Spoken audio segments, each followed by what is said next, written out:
자, 교재 9페이지 가신 다음에 제일 위에 형성권 가운데 취소권 보이시나요? 거기만 살짝 밑줄 그어 두신 다음에 제가 이제 인문특강 때 2단계 효력 요건을 강의할 때 여기로 올까요? 강의할 때 맨날 썼던 게 2단계에는 크게 세 가지 유효인 경우가 있고 무효인 경우가 있고 취소 사유가 있는 경우가 있다. 그죠? 취소 사유 세 가지에 대해서 제한 능력자, 착오, 사기나 강박이 있었다. 아무튼 그랬을 때 취소 사유가 있었을 때 취소권을 행사 안 했을 때는 유효하고 취소하면 무효가 되는 거기 때문에 문제 풀 때 취소권 행사 여부에 대해서 꼭 확인하시라 라고 했던 부분하고 이어진다. 갑이 미인 경우에는요, 을하고 매매 계약할 때에 민법제 5조에 근거해가지고 아마 다음 시간 때 배울 겁니다.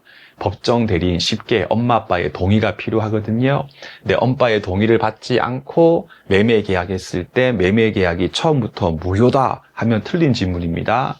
일단 매매 계약은 유효한데 매매 계약에 대해서 취소 사유가 존재하게 됩니다. 그러면 일단 매매 계약이 유효하기 때문에 을은 갑을 상대해가지고 매매 계약에 근거해가지고 가령 갑이 을한테 팔았던 게 노트북이면 노트북 나눠를 하라라고 할 수 있는 권리를 가지고 있습니다. 일단은. 근데 갑자기 저기 있는 갑 같은 경우가 취소권이라고 하는 것을 행사하게 되면요. 하면 계약이 소급해서 처음으로 돌아가서 다시 계약이 무효가 돼버리거든요. 그러면 갑이 취소권 행사해버리면요. 원래 을에게 있었던 권리가 다시 없어져요. 권리가 소멸된다. 이른바 권리의 변동이라고 하는 게 생깁니다. 그럼 형성권이 뭔데? 라고 했을 때 갑의 일방적 의사표시에 의하여 법률관계의 변동을 가져오는 권리가 바로 형성권이구나 라고 암기할 필요 없이 이해를 하시면 됩니다. 자, 그러면요, 형성권의 가장 중요한 특징은 뭐냐? 갑이 을에게, 을아, 우리 사이에서 이루어진 매매계약 있잖냐? 그거 취소할게 라고 하는 거지, 취소할까요? 라고 물어보는 거 아닙니다. 즉, 취소권, 형성권 행사는요, 일방적인 의사표시거든요. 그럼 앞으로 민법 공부하실 때 책이나 판례나 시험 문제에서 일방적 나오게 되면요. 그 말은 상대방 을의 승낙도 필요 없다는 얘기예요.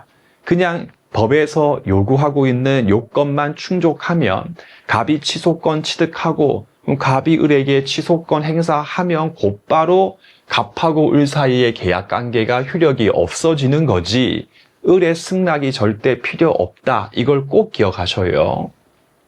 그럼 결국은 갑의 일방적 의사표시에 의해서 상대방 을의 법적 지위가 확 바뀌기 때문에 아주 무서운 권리에 해당합니다. 따라서 갑이 함부로 막 취소권 행사할 수 있는 게 아니라 법적인 근거가 있었을 때만 행사할 수 있는 게 취소권이고 그 법적 근거가 뭐냐 하면 또 써야 돼요. 제한 능력을 이유로 민법제 5조, 착오에 근거해가지고 취소하는 민법제 109조, 그리고 사기나 강박을 당했을 때 하는 민법제 110조 세 가지가 있다까지 기억하시고 듣다 보면 언젠가는 외워지니까 항상 편안하게 들으시면서 아 이런 게 취소 사유구나 라고 익혀주시면 되겠습니다. 해놓고 이제 그 다음 밑줄인데 제일 끝에서 두 번째 줄 위에 끝에 형성권 행사의 경우는 배울 겁니다. 원칙적으로 조건 기한을 붙일 수가 없고요. 행사해놓고 철회하는 것도 안 된다까지 쫙 밑줄 그은 다음에 뭔 소리냐? 갑이 을한테 월요일날 카톡을 보냈습니다. 님과 저와의 매매 계약을 취소하겠습니다. 라고 했던 겁니다. 그래가지고 을이 짜증나네. 그죠? 그래서 을이 이제 병한테 가서 같은 물건을 샀어요. 사고 남에 목요일쯤에 다시 또 갑이 을한테 카톡을 보내서 을님 제가 보냈던 그 취소의 의사표시 있지 않습니까? 철회 없던 걸로 하겠습니다 라고 하는 것을 갑이 할 수 있다고 해버리면 상대방 을은 이미 그 물건을 샀거든요. 더 이상 갑이랑 매매 계약할 필요 전혀 없잖아요. 근데 갑이 또 일방적으로 취소의 의사표시에 대한 철회를 인정해버리면 상대방 을이 상당하게 곤란한 지위에 처할 수 있기 때문에 상대방 을의 동의가 없는 이상은 갑이 일단 뱉은 말 취소할게요를 더 이상 철회할 수 없는 게 원칙이다까지 이해만 하시면 됩니다. 됐고요. 그 밑에 있는 답원의 절대권, 상대권인데요. 1번 가시면 절대권까지 밑줄 긋고요. 한 줄 밑에 물권에 밑줄 긋고 그 밑에 2번에 상대권에 밑줄 긋고요. 그 밑에 채권에 밑줄 긋고 선생님 그 위에 있는 4번에 있는 항변권 제일 끝에 있는 기출표시는 왜 설명 안 하십니까? 나중에 채권법 가서 아주 진하게 공부할 거니까 지금 볼 필요 전혀 없습니다. 다시 밑으로 가서 절대권, 상대권인데 여러분들 판서하지 마시고요. 이렇게 한번 보기나 하세요. 자, 절대권이라고 하는 건 뭐냐? 소유권, 물권의 경우는 절대권이거든요. 그러면 가령 X 건물이 있는데 갑 소유입니다. 그러면 A, B, C, D 전부 다 갑 소유를 건들면 안 됩니다. 그럼 가령 갑 소유의 X 건물이 있는데 A가 건들면 갑은 A한테도 소유권에 기한 물청에 근거해가지고 야, 내 건물 네가 만지지 마 라고 할 수 있고 B에게도 할 수 있고 C도 할 수 있고 D도 다 할 수 있어요. 여러분들 이렇게 그 누구에게나 주장할 수 있는 게 바로 절대권이고 물권이라고 부르는 거고 암기할 필요 전혀 없습니다. 이해만 하시면 돼요. 그럼 상대권은 뭐냐? 자, 갑하고 을 사이에서 매매 계약을 했습니다. 매매 계약을 했고요. 갑이 매도인, 물건 판 사람, 을이 매수인, 인문특강 제일 처음에 나오는 사례죠. 그래서 이때 갑이요, 100만 원의 X 노트북을 을한테 팔았습니다. 당연히 갑 같은 경우는요, 을에게는 야, 100만 원 줘라고 100만 원 채권에 대해서 행사할 수 있습니다. 근데 갑이 갑자기 병이 이제 길을 걷고 있는데 갑이 병한테 가요. 병아 100만 원 줘 그러는 거예요. 100만 원 줘. 그러니까 병이 왜요 했더니 나 을하고 매매 계약했고 을한테 X 팔았으니까 100만 원 줘. 이상하죠, 여러분들? 채권은요, 특정인 갑이 특정인 을한테만 행사할 수 있을 뿐이지 제3자 병에게는 채권을 행사할 수가 없습니다. 누구에게는 행사할 수 있고 또 누군가에는 행사할 수가 없지 않습니까? 상대권이구나 라고 이해를 하시면 됩니다. 됐고요. 그 밑에 있는 2번 훌쩍 넘어가시면 되고요. 그 밑에 4번 보시니까 권리의 경합돼 있지 않습니까? 제 밑에 효가 옆에 노트 9번이라고 적어두신 다음에 이것도 여러분들 이렇게 절대 문제에 안 나오고요. 제 권리의 경험을 제가 설명하기 위한 거기 때문에 이해 정도 하시면 되지 이렇게 사례 문제에 대비할 필요 전혀 없다까지 미리 알려드릴게요. 자, 실제 사안입니다. 전세권 설정자, 항상 말이 어렵죠. 집주인.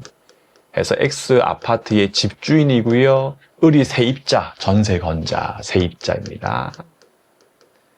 그래가지고요. 갑하고 을 사이에서 이른바 전세권 설정 계약을 맺고요. 전세금을 3억을 지급하고요. 전세권 등기까지 마치게 되면 을이 저 X 아파트에 대해서 전세권을 취득하는데 전세권의 경우는 물건이기 때문에 우리 범위가 아니니까 그냥 그런갑네 라고 하시면 됩니다. 그런데 여기 있는 이 전세권 설정 계약의 내용을 보게 되면 갑하고 을 사이에서 전세권 존속기간 3년이 끝나게 되면 갑은 을에게 전세금을 돌려주고, 그죠?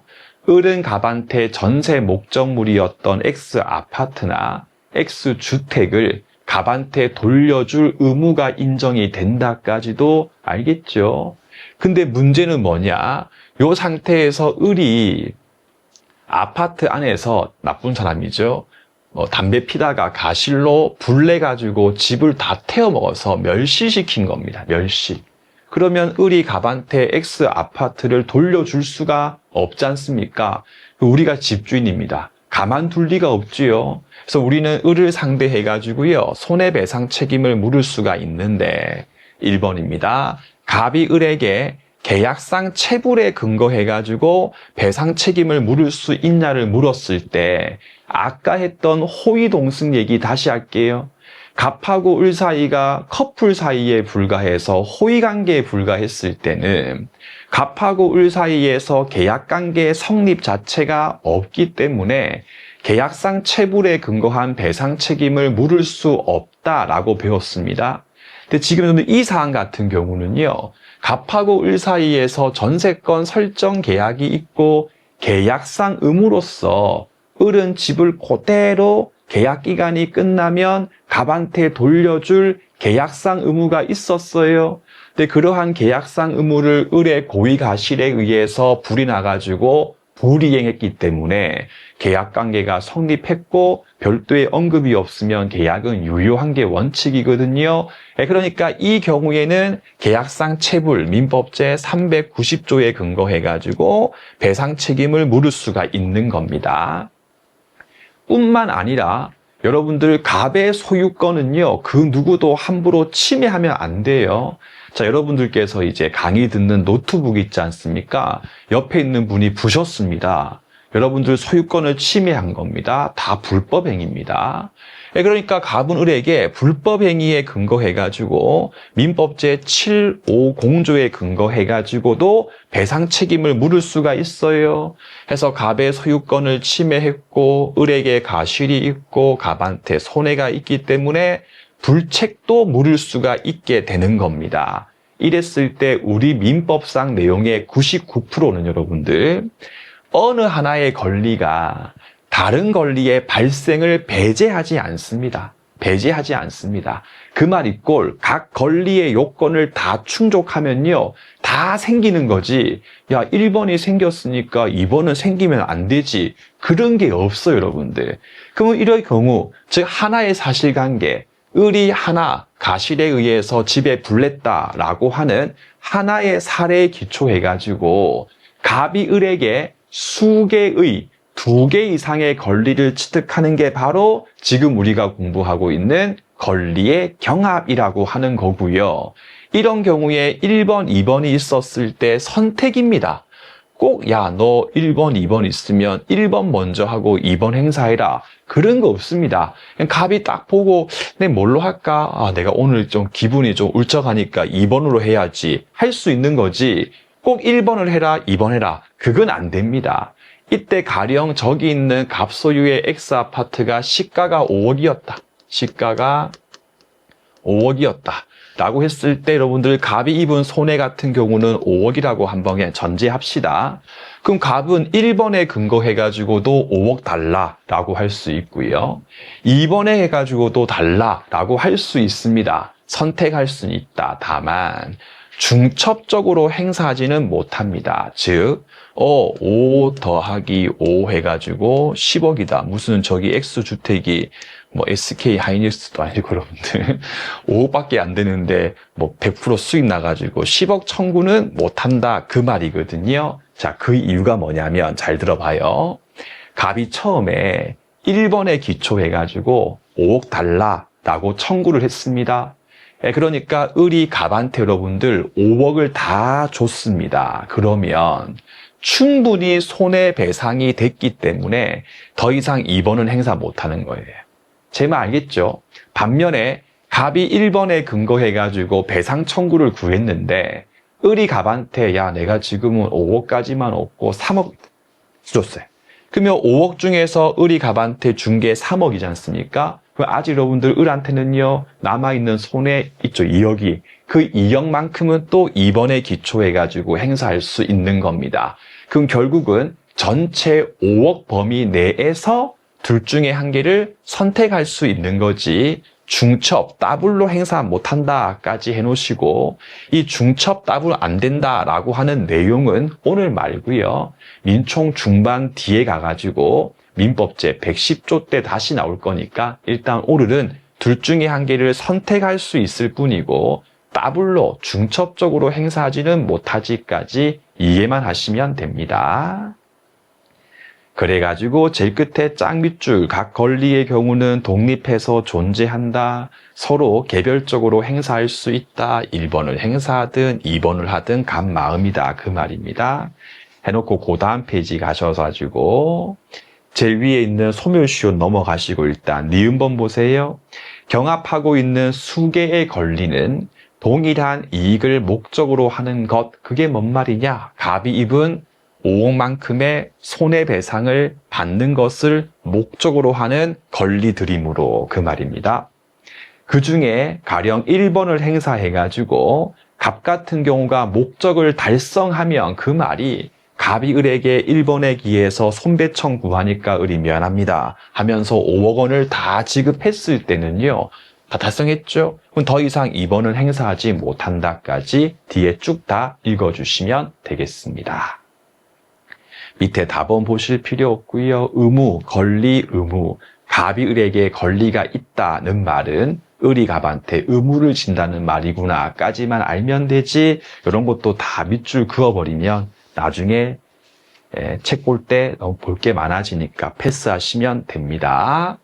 자, 이제 11페이지 가신 다음에 신의칙을 보시겠습니다. 1항 보시니까 권리를 행사하거나 의무를 이행할 때 밑줄 신의에 쫓아 성실히 해라. 애매하죠. 그래서 하루에 몇 시간 공부해야지 성실히 공부하는 겁니까? 애매하지 않습니까? 2번도 똑같아요. 권리를 남용하지 마라. 남용이 뭐지? 이렇게 여러분들 조문 자체 표현이 애매한 경우 있지 않습니까? 이렇게 애매한 규정이 한 개 더 있어요. 103조. 배울 건데 선량한 풍속 기타, 선량불량 뭐지? 이렇게 애매한 조문을요. 우리 민법은 추상적 규정이라 불러요. 추상적이다. 저기다. 이렇게 여러분들 추상적 같은 경우는 요 조문 민법 제2조에 대해서 100번 여러분들 읽어도 공부하는 게 없고요. 요 2조의 기초에서 구체적인 판단에 해당하는 어떤 거 판례, 판단에 해당하는 판례를 개별적으로 하나하나 공부를 하시면 됩니다. 그러니까 민법 제2조하고 103조 같은 경우는요, 조문 자체는 큰 의미가 없고 판례가 시험 문제에서 계속 나오게 된다까지 한번 들으시면 됩니다. 해놓고요, 그 밑에 있는 이제 서설 부분에서 이번에 여러분들 구별 개념 있지 않습니까? 앞에다가 제가 뭐 이렇게 표시를 제가 해드리면 이건 뭐냐면 그냥 그렇다. 알겠죠? 그냥 좀 부담스러우시면 제껴라. 그런 내용입니다. 근데 한번 이제 기출된 내용이 있더니 제가 한 번만 설명을 드릴 건데, 그냥 한번 들어보세요. 저는 워낙 강의에 재미가 없고, 여러분들, 제 강의에는 재미는 없습니다. 그냥 한번 제가 썰을 풀게요. 자, 근대 민법이라고 해가지고요. 이른바 부르주아 계층이, 그렇죠? 판소하지 마세요. 부끄러우니까요. 이제 시민혁명 등을 일으켜가지고 제일 먼저 했던 게, 야, 우리 사이의 일, 우리가 알아서 할게. 너네 간섭하지 마. 라고 해서 여러분들 이른바 사적 자치의 원칙이라고 하는 것을 얻게 돼요. 사적 자치의 원칙. 야, 우리가 계약을 어떻게 할 거고, 얼마 줄 거고, 기타 등등등, 우리가 알아서 할게. 너네 간섭하지 마. 이게 바로 여러분들 이 원칙이거든요. 근데 문제는 뭐냐면요. 이 사적 자치의 원칙만 인정해버리니까 많은 문제가 생기는 겁니다. 그래가지고 저 반대편에서 그 문제점이 있지 않습니까? 그래서 사업주들이 돈을 쬐끔만 주고 애들 일시키고 그 당시에 5세 된 애들도 막 일시키고 있거든요, 여러분들. 그러니까 이제 좀 많은 이제 불만들이 막 끌어오르고 있었어요. 와, 이거 말 안 된다. 이거 이상하다, 이거. 있었거든요. 저기 소련에서 이제 쪽에서 공상주의라고 하는 개념이 생기게 된 거예요. 되니까 이쪽에서도 야, 이걸 우리 일정 부분을 좀 수용하자라고 하는 생각에 의했을 때 모든 걸 다 갑하고 을 지그 둘 사이한테 맡겨뒀을 때 이것이 잘 작동이 되려면요. 갑하고 을의 파워가 대등했을 때는 괜찮아요. 근데 갑은 강자예요. 임대인 건물주. 을 같은 경우는 임차인, 약자인 경우 있지 않습니까? 이런 경우도 다 맡겨둬 버리니까요. 갑이 을한테 월세를 계속 올려가지고 일반 대다수자들이 살 수가 없는 거예요. 그러니까 이 사적 자치의 원칙에 대해서 야, 이거 일부 제한할 필요성이 있겠구나라고 해 생긴 게 이른바 제가 지금 바로 설명드릴 강행 규정 해가지고 야, 이 선 넘지 마라. 너네가 아무리 사적으로 알아서 한다 해도 가령 신장 같은 거 매매 계약하지 마라. 이렇게 선을 그어주고요. 두 번째가 바로 신의칙이다. 신의칙.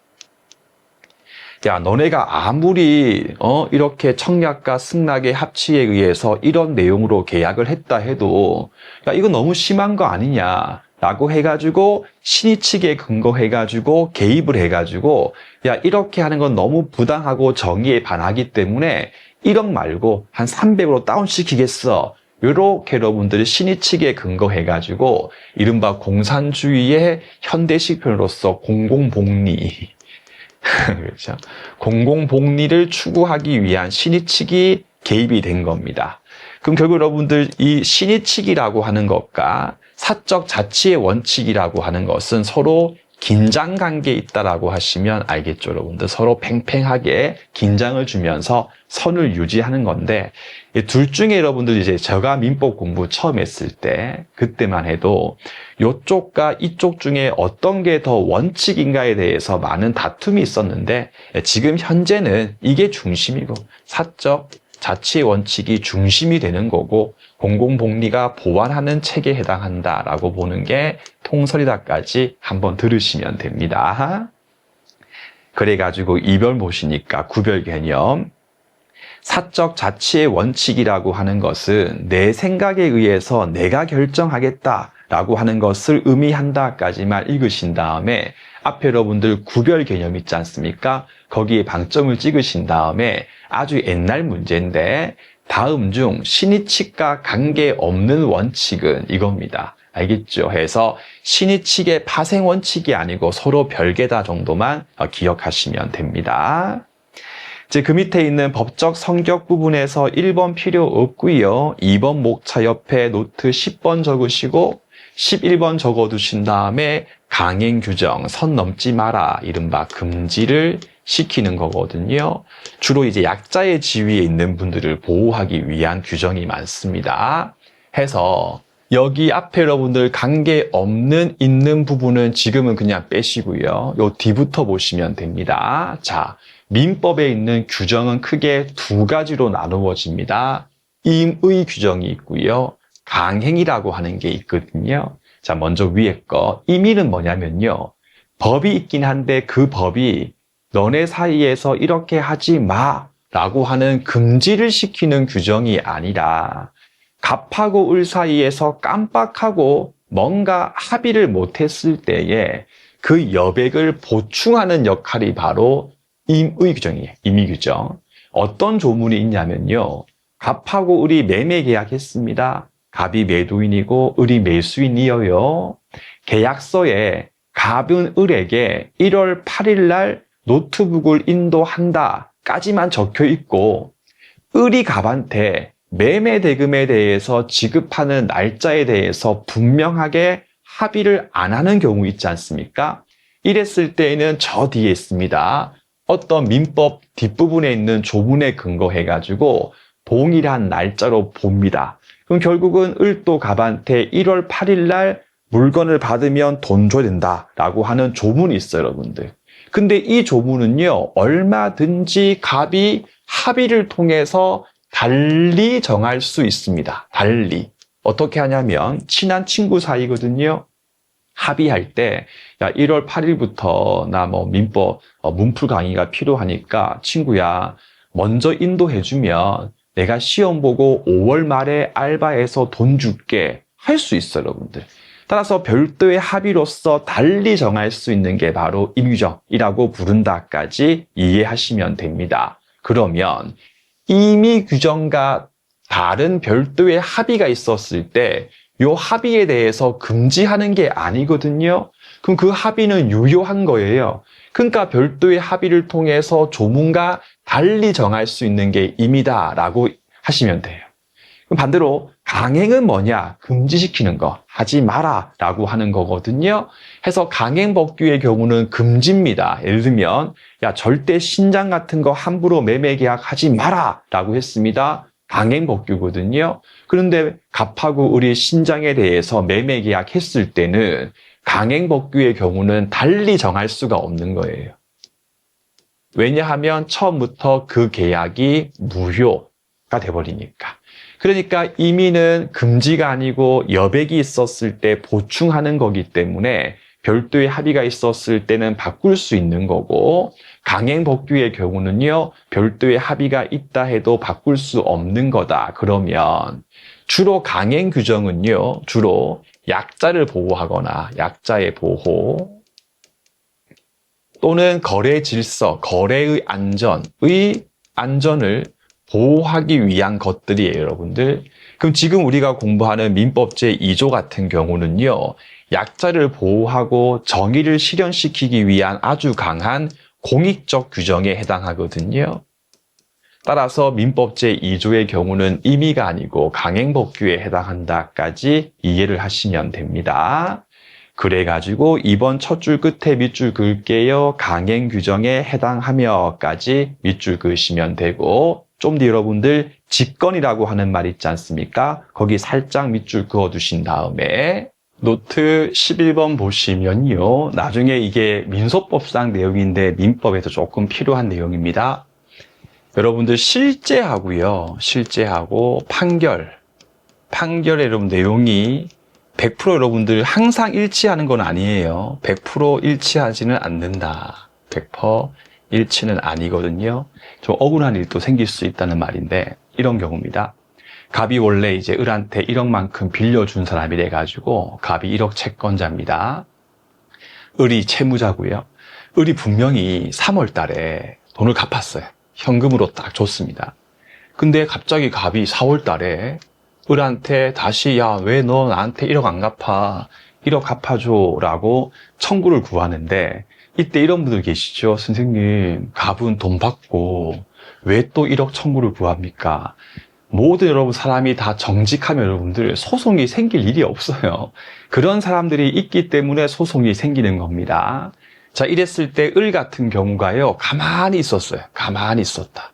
이랬을 때 이제 법원이 을한테 가서 아니 을님아, 님이 분명히 3월 달에 갑한테 1억 갚았잖소.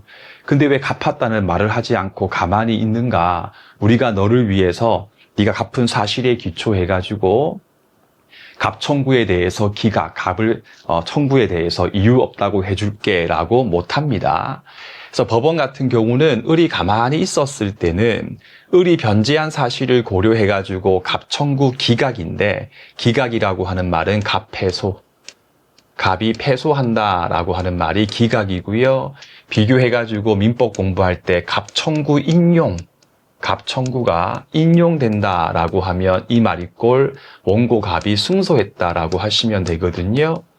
자, 그러면요, 아무리 3월 달에 을이 갑한테 이미 1억을 갚은 사실이 있다 해도 을 같은 경우가 변론주의 원칙에 근거해가지고 이른바 변제 항변, 저 이미 갑한테 돈을 갚았고 영수증 여기 있습니다 해가지고 변제한 사실에 대해서 말도 안 하고 가만히 있었을 경우는 법원이 직권에 근거해가지고요, 을 네가 변제했구나 하면서 원고 청구에 대해서 기각할 수 없고요, 갑이 승소를 하게 되는 거거든요. 그럼 실제로는 분명히 을이 갑한테 갚았지만 판결에서 또 을이 패소해가지고 을이 또 갑한테 한 번 더 돈을 줘야 할 일이 생길 수도 있기 때문에 실제와 판결이 100% 일치하지는 않는다까지 기억해 주시면 됩니다. 자, 그런데 우리 법은요, 예외적으로 법원 같은 경우가 별도의 상대방이 주장하지 않고 가만히 있었을 경우에도 직권에 근거해가지고 조사해가지고 고려하는 경우가 있거든요. 자, 밑에 그림 보시니까 갑이 을을 상대해서 초등학교 건물이었습니다. 초딩 건물이었는데 아주 쬐끔 건물을 갑당을 침범했거든요. 그래서 갑이 이제 을한테 실제 사안입니다. 철거 청구를 구했어요. 그러니까 이제 학교 측, 을 측에서 찾아가가지고 죄송합니다. 저희가 한번 이 동네 시세를 알아보니까 저희가 침범한 게 6평인데 시세를 보니까 평당 300이더라고요. 저희가 400 해가지고 드릴 테니까 저희한테 파세요라고 했더니 갑이 안 됩니다. 평당 5천 주세요라고 한 겁니다. 하니까 을측에서 아니 평당 5천 좀 심하지 않습니까? 하니까 갑이 그러면 철거하든지 이렇게 나왔습니다. 이래가지고 갑이 을한테 소유권에 기한 물청을 행사하는 것이 권리 남용에 해당하는데 피고 을 같은 경우가 또 가만히 있었습니다. 이랬을 때 갑 청구에 대해서 인용될 것인가에 관한 부분인데요. 몇 가지 예외적 경우에는 우리 법원 같은 경우는 피고가 별도의 주장하지 않고 가만히 있었을 때도 직권에 근거해가지고 갑 청구에 대해서 기각시키는 경우가 몇 가지가 있고 하나하나 공부할 거거든요. 그 중에 제일 중요한 게 바로 신의칙, 민법제 2조의 경우는 직권사항에 해당합니다. 그렇게 보는 이유가 뭐냐면요. 이 자체가, 민법제 2조 자체가 매우 강한 공익적 규정에 해당하는 것이기 때문에 이 부분을 고려해서 이 경우에는 을 같은 경우가 가만히 있었을 경우라고 해도 야, 갑 네가 이런 상황에서 평당 6천만 원 요구하면서 을을 상대해가지고 철거 청구를 구하는 거는 네가 소유권 행사를 남용하는 것이기 때문에 너의 청구에 대해서 기각시키겠어 라고 판결할 수 있다까지 기억하시면 됩니다. 그래서 억지로 암기하실 필요 없고 신의칙은 매우 강한 공익적 규정이기 때문에 법원 직권사항에 해당한다. 이 정도만 읽어내시면 충분합니다.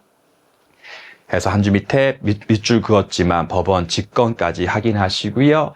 그 밑에 있는 신의칙의 기능이 있지 않습니까? 거기 첫 줄 끝에 해석 기능에 밑줄 긋고 두 줄 밑에 보시면 이를테면 그 뒤를 쫙 다 밑줄을 그으신 다음에 노트 옆에 12번이라고 적어두시면 됩니다.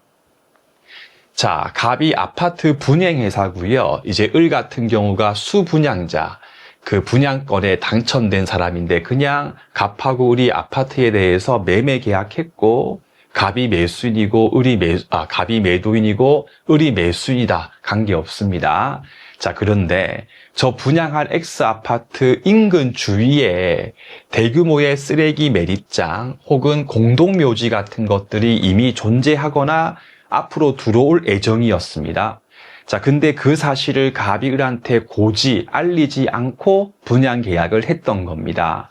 이제 이랬을 때 을 같은 경우가 갑을 상대해가지고 고지 의무 위반에 근거해가지고 배상 책임을 물을 수 있는지 없는지에 관한 부분인데요. 이렇게 고지 의무 위반에 근거해가지고 배상 책임을 물으려면 일단 기본적으로 갑에게 고지할 의무가 인정돼야지 위반 사실을 또 인정할 수가 있지 않습니까? 이랬을 때 우리 판례는 신의칙에 근거해가지고 갑아 을이랑 아파트 분양 계약할 때 고객 을 같은 경우가 그 정보에 대해서 알고 있었더라면 너랑 분양 계약하지 않을 만큼 중요한 사항이면 신의칙에 근거해가지고 너는 을한테 고지 알려줄 의무가 있어. 사안의 경우 중요하죠, 여러분들. 따라서 갑 너는 사안의 경우에 신의칙에 근거해가지고 을한테 고지할 의무가 있었는데 고지를 안 했기 때문에 을이 갑을 상대해가지고 배상 책임을 물을 수 있다는 게 판례 입장이다까지 해놓고요. 더하기 또 뒤에 배우겠지만 사기 파트에 가게 되면 이렇게 갑이 을한테 적극적으로 허위 사실을 고지해가지고 을을 속인 경우 말고요. 갑이 가만히 침묵을 했을 때 이른바 부작이거든요. 침묵을 했을 때도 기망한 것으로 볼 수 있는지 없는지에 대한 논의가 있는데 이렇게 갑에게 을에게 고지할 의무가 인정되는데 갑이 고지하지 않고 침묵을 했을 때는 침묵에 의한 기망도 인정합니다. 그럼 사안의 경우에 을 같은 경우는요, 아파트 분양 계약에 대해서 110조 제1항, 즉 사기에 근거해가지고 분양 계약에 대해서 취소할 수 있다까지도 함께 기억하시면 되겠습니다. 해놓고요. 기울번 보시니까 쓰레기 매립장, 니은번 보시니까 공동묘지 등의 경우에는 신의칙에 근거해서 고지할 의무가 분양회사 갑에게 인정되고 이를 위반했을 때, 즉 고지 의무를 위반했을 경우에는 불법 행위에 근거한 배상 책임을 질 수 있다까지 하시고요. 그 중간 부분의 취소 여부와 무관하게 그 부분을 제가 추후에 다시 또 강의할 부분이므로 지금은 넘어가시고 배상 책임을 물을 수 있다까지만 정확하게 복습을 해주시면 됩니다. 됐고요. 12페이지 가시고 밑에 거는 그냥 지금 보실 필요 없습니다. 뒤에 나올 거고요. 그 다음 페이지 가셔서 제일 위에 있는 판례 보시면 1번 똑같아요. 바로 봅시다 한번. 자, 1번 부동산 거래 행위를 함에 있어서 상대방 을 같은 경우가 어떤 부분에 대해서 고지를 받았더라면 계약하지 않았을 것임이 명백한 경우에는 중요한 부분의 경우라면 신의 측에 근거해가지고 을에게 고지할 의무가 인정이 되고요. 됐죠? 그 다음 밑줄 보시면 상대방이 이미 알고 있었을 때에는 고지할 의무가 될 여지가 없지만까지 하신 다음에 자, 우리 민법에서 가령 A라고 하는 사실을 을이 알고 있었을 때를 악의라고 합니다. 악의. 그래서 이제 실제로 살 때 악이면 좀 나쁜 의도인데 민법은 그게 아니고 어떤 사실을 알고 있었을 때는 악의라고 얘기하고요. 어떤 사실을 몰랐을 경우를요, 선의라고 이야기를 합니다. 그런데 선의인 경우, 몰랐는데 알 수 있었던 경우 있지 않습니까? 요 경우에는 다시 일로 오면 선의, 모르는 경우인데 알 수 있었을 경우 중에 그 누구나 쉽게 알 수 있었는데 자기만 몰랐을 때를 중과실이라고 하고 보통의 경우가 경과실이고요. 무과실은 알 수조차 없는 경우인데 이건 뒤에 할 겁니다. 조차 없었던 경우를 말하는 거거든요. 근데 지금은 이제 이까지는 쟁점이 아니고요. 자, 다시 그러면 상대방 을 같은 경우가 이 아파트 분양 계약할 당시에 주위에 이런 시설이 있음에 대해서 을이 만약에 악이 알고 있었을 경우라면 그 경우는 갑에게 고지 의무가 없습니다. 왜 이미 알고 있는데 굳이 고지할 필요 없죠? 그럼 다시 밑줄 친 부분 보시면 이미 알고 있는 자에게는 고지할 의무가 없다. 됐죠? 자, 그런데 상대방 을 같은 경우가 알 수 있었다라고 나오게 되면, 그죠? 알 수는 몰랐지만 알 수 있는 거거든요. 그럼 결국 알 수에 불과했을 때는 모른 거기 때문에 결국 선의입니다. 그럼 결국 선의인 경우는 몰랐기 때문에 여전히 갑에게 고지할 의무가 인정이 되는 거거든요.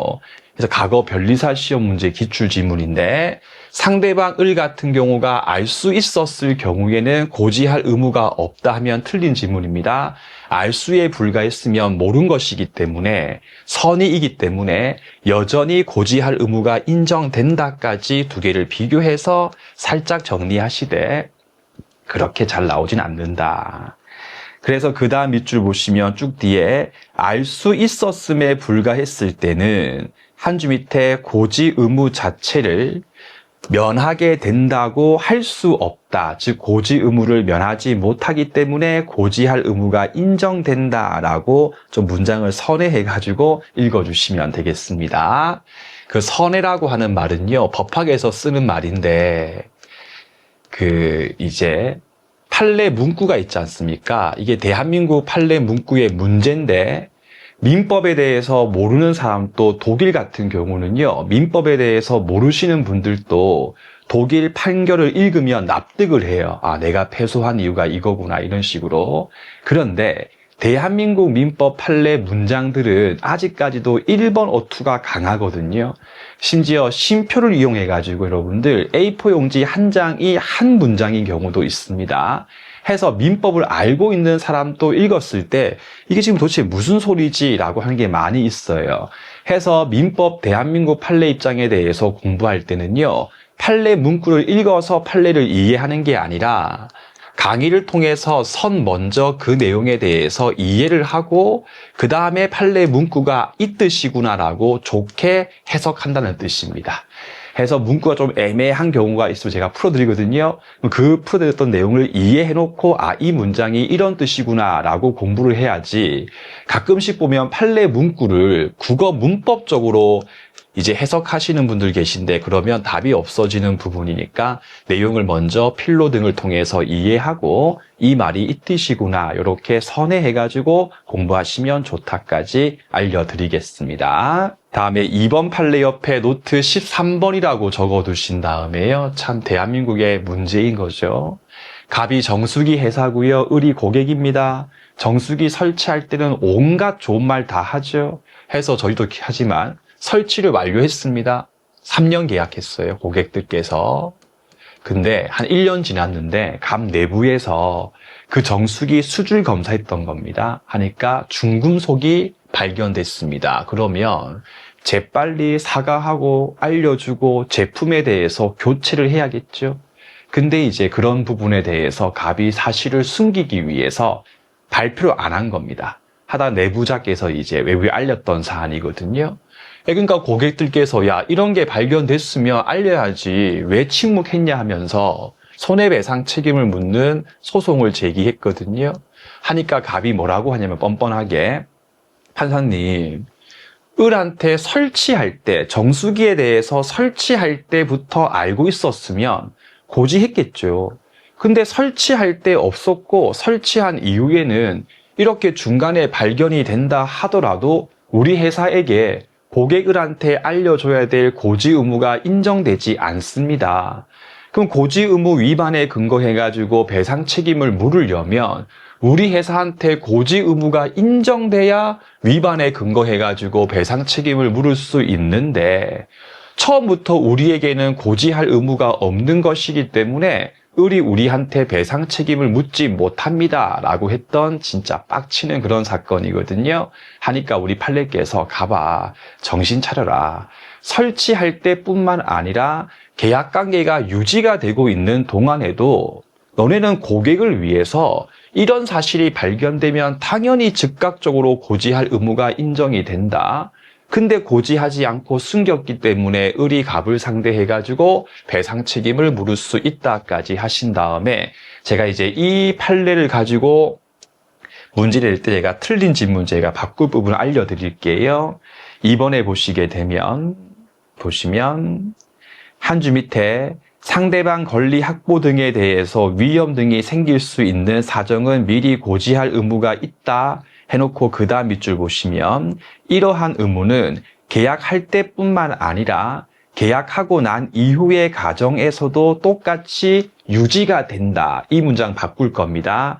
이러한 고지 의무는 계약할 때에 하나여 인정되므로 한번 쉬고 계약하고 난 이후의 이행 과정 중에는 고지할 의무가 유지되는 것은 아니다 하면 틀린 질문이니까 알겠죠?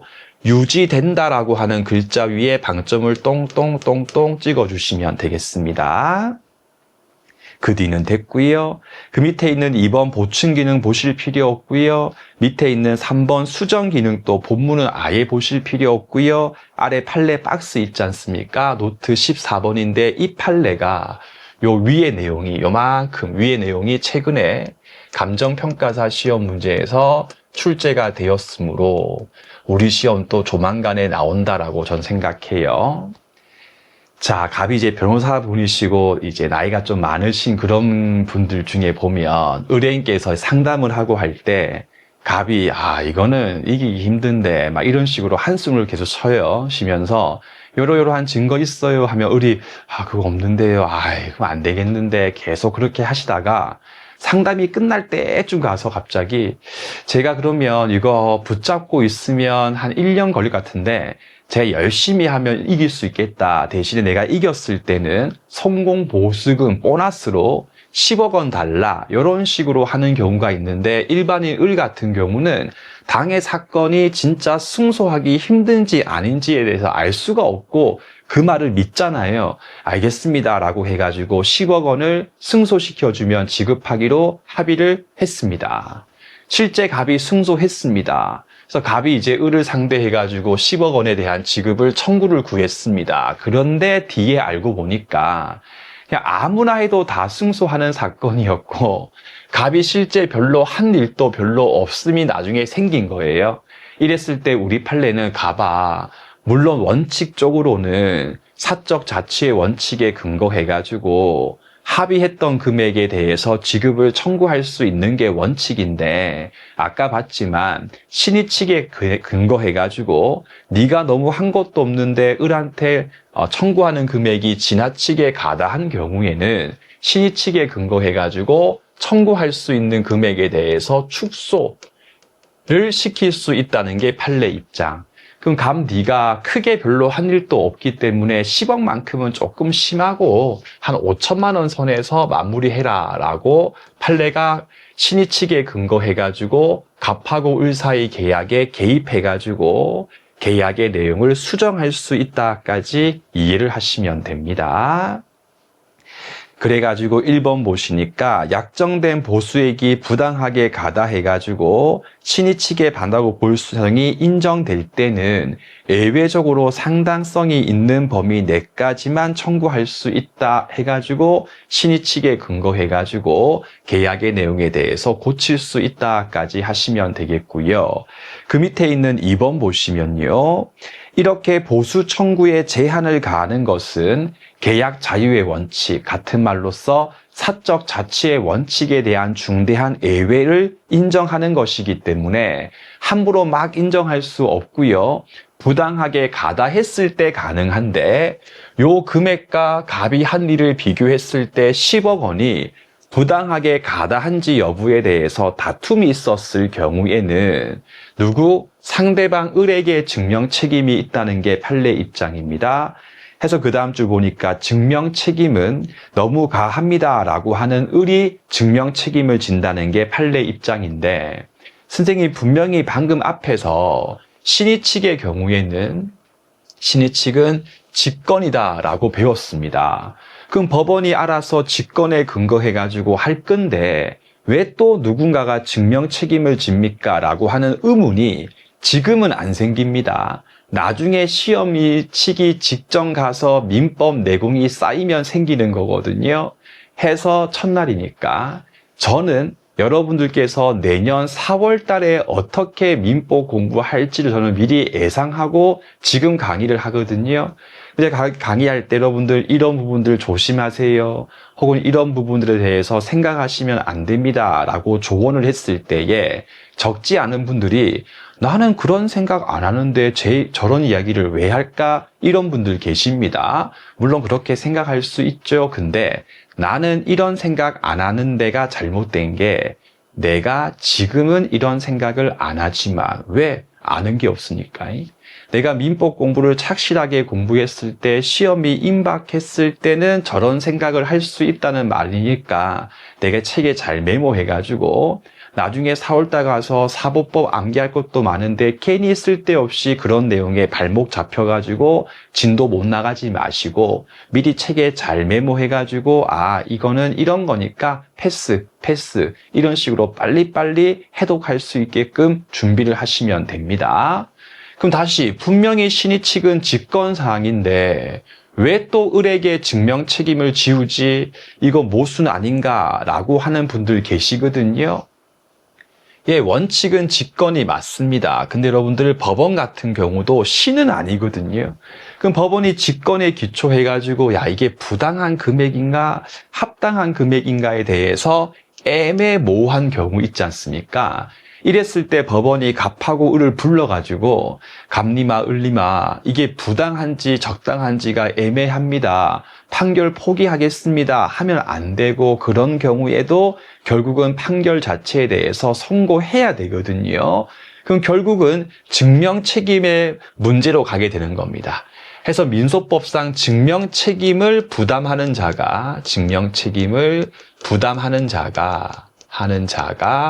결국은 패소를 하는 거거든요. 그럼 이 경우 만약에 10억 원이 부당한지 안 한지 애매한 상태에서 증명 책임을 지는 을 같은 경우가 판사님 이러이러한 이유에 근거해가지고 부당한 겁니다에 대해서 을이 증명하지 못하면요 을이 패소한다까지 기억하시되, 선생님 노무사 강의하시면서 너무 찐한 거 아닙니까 하시는 분들은 맞습니다.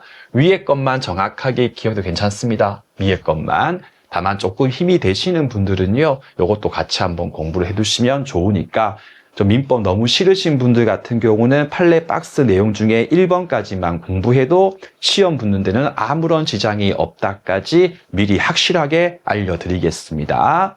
그 밑에 있는 내용 여러분들 10분만 쉬었다가 다시 보도록 하겠습니다.